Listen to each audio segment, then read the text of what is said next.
घोड़ा दौड़ेगा, शांति का संदेश फैलेगा। चंपारण की धरती पर अश्वमेध यज्ञ का आयोजन हो रहा है। इसी धरती से वाल्मीकि नगर का जुड़ाव है। वहीं वाल्मीकि आश्रम, जहां भगवान राम के दोनों पुत्र लौ और कुश ने अश्वमेध यज्ञ के घोड़े को पकड़ा था।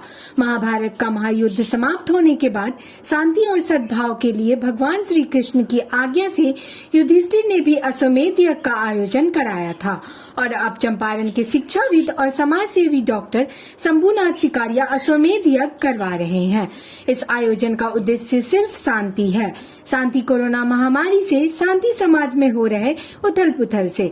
एक उद्देश्य यह भी है कि भारत विश्व गुरु बने। इस मौके पर जगत गुरु शंकराचार्य भी आए हैं। इस महान व्यक्तित्व से डिजिटल न्यूज 20 के सीनियर रिपोर्टर नीरज कुमार ने बात की।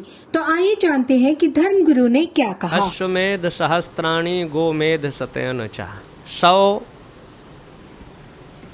वाजपेयी यज्ञ करने से जो फल प्राप्त होता है वो एक अश्वमेध यज्ञ करने से फल प्राप्त होता है। जो पृथ्वी की परिक्रमा का फल है वो फल अश्वमेध के दर्शन, पूजन और यज्ञ करने से प्राप्त होता है।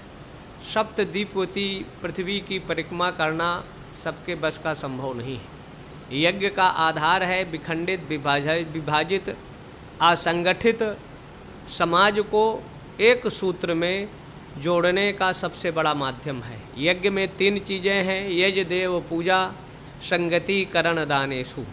यज्ञ में विधिपूर्वक जो त्याग होता है, जिसको हम मंडप में आवाहित देवताओं के निमित्त अग्नि को आधार मानकर पंच महाभूतों के संतुलित, नियंत्रित करने के लिए यज्ञ में आहुतियाँ दी जाती हैं।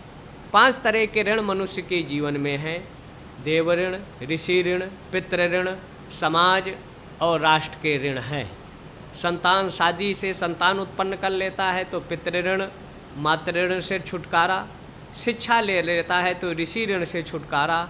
देव पूजन से देव ऋण, और जो यज्ञ करता है वो वेद ऋण, वेदों का जो ऋण है, पूर्वजों का ऋण है, उसके निमित्त दी गई आहुतियाँ पूर्वजों के भी उत्थान, उत्कर्ष और मोक्ष प्राप्ति का साधन है। अश्वमेध यज्ञ करने 100 वाजपेयी यज्ञ करता है तो उसको इंद्र का पद प्राप्त होता है।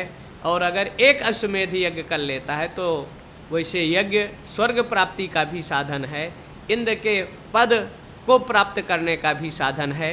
समाज में जब जब उग्रवाद, आतंकवाद फैला तो विश्वामित्र ने यज्ञ के माध्यम से, यज्ञ से उत्पन्न भगवान राम को लाकर विश्वव्यापी उग्रवाद, आतंकवाद, मानवता के शत्रुओं का सफाया भी कराया था।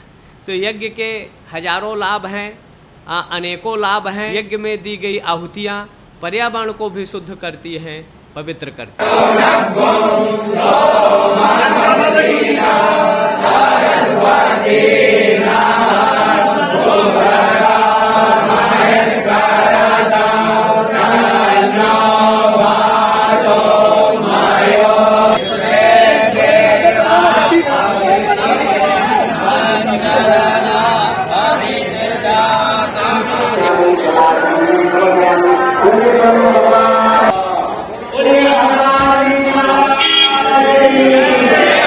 नमस्ते रुद्रमन्य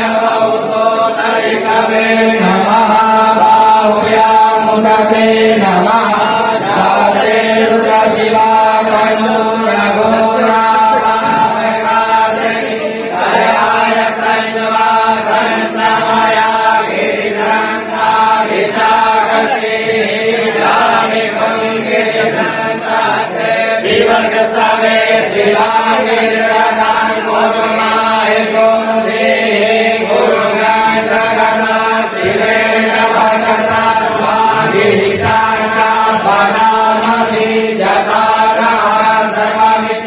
लेटेस्ट खबरों को सबसे पहले देखने के लिए सब्सक्राइब करें डिजिटल न्यूज 20।